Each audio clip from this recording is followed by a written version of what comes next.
Peace be to all. I hope everybody's having a beautiful and wonderful day. I don't know if y'all could tell what I got on right now. I got this little camera on. I'm finna start being able to do these POV gardening videos. It helped me out get more content. Cause like I said, it'd be kind of hard for me sometimes to remember to pick up the camera and whatnot. But if I got this on me, I could just press record. Only thing about this is it don't have as much battery life for a gardener. It only got about 90 minutes of battery life, and you know, shoot, we be out here 6-7 hours sometimes, so I have to be cutting it on and cutting it off. But I'm basically just making this video today because I wanted to show me harvesting this ashwagandha plant. I think I'm gonna harvest both of them. But in the meantime, between now and this next clip, I've been doing research, but I'm finna do a little bit more research to see if I should maybe keep one of them in the pot or just go ahead and harvest them and then just replant next year. Cause I already know seeds are gonna pop through. That's how these came. I had tons and tons of seeds that had fell into the soil and also that I picked off. I'll come show y'all the plant real quick just while I'm still on the phone. Just because I want to make sure y'all can see everything.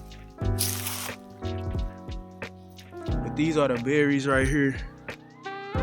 There's a ton. There's a ton.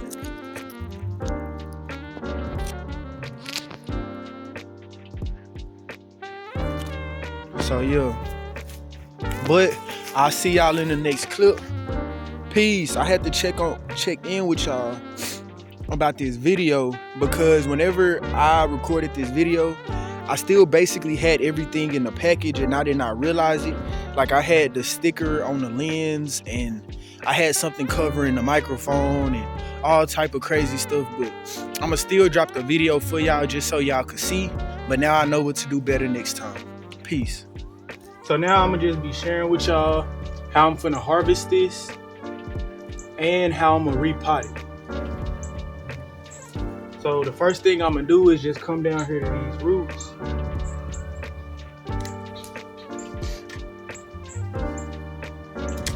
Trying to get just the biggest one, honestly.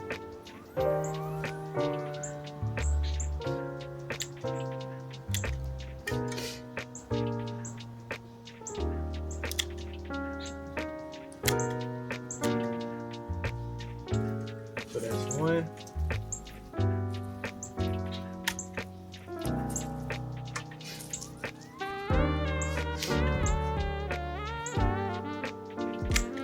Yeah, all I'm gonna do now, come to this,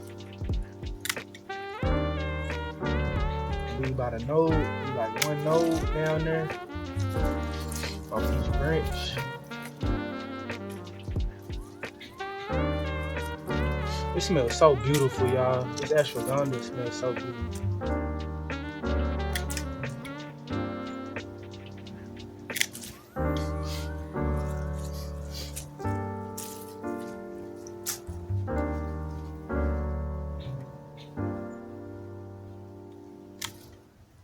I'm not the best with propagation, so I'm not gonna try to propagate these.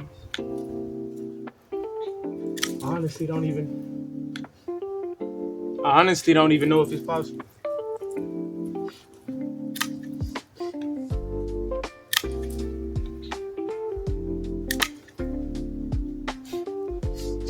So this is what we have left. Got my soil right here.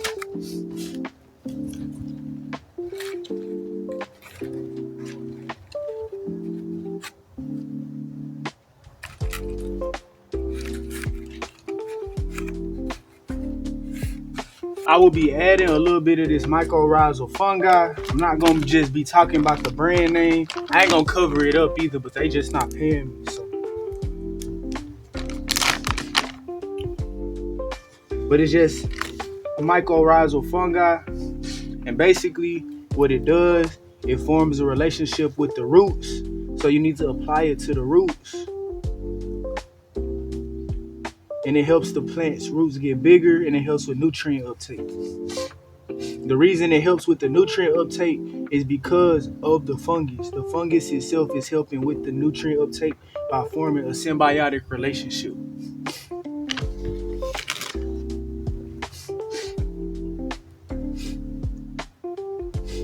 You don't necessarily need this, but I'm using it because I have it.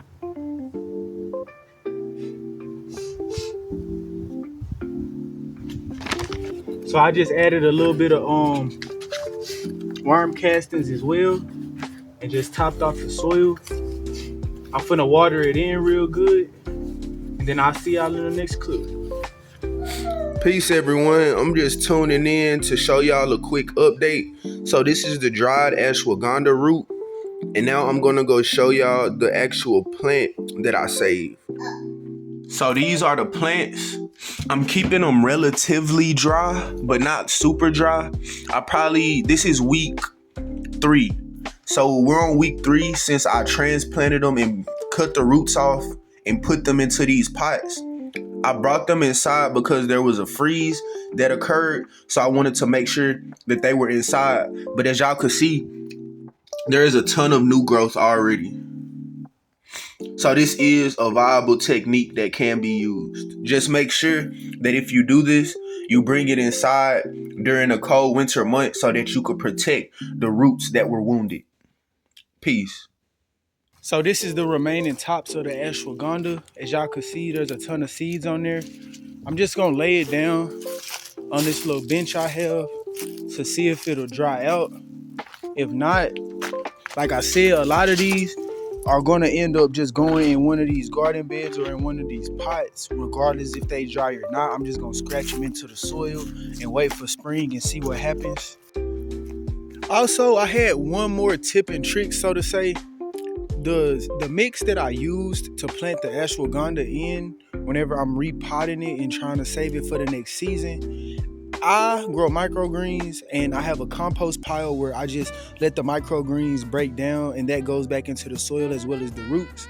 So I'm just using some of that as well as the mixed worm castings that I said and the mycorrhizal fungi. I just wanted to specify that because that's something that could possibly help you along your journey. So I appreciate all y'all who stayed to the end of the video. It's 2026. If you believe in years, I believe we're all just one. We live one life, but it's a new time. We have to stay on top of our things. We have to inspire ourselves sometimes. And sometimes when inspiration does not work, we just have to be so obsessed with our goal that nothing else matters. But I just want to remind y'all that it's a beautiful day to garden. Love your neighbor as you love yourself. Be the change that you want to see. Draining all your energy, better pull them like a weed. Undefeated in life, shit, I sprouted like a seed.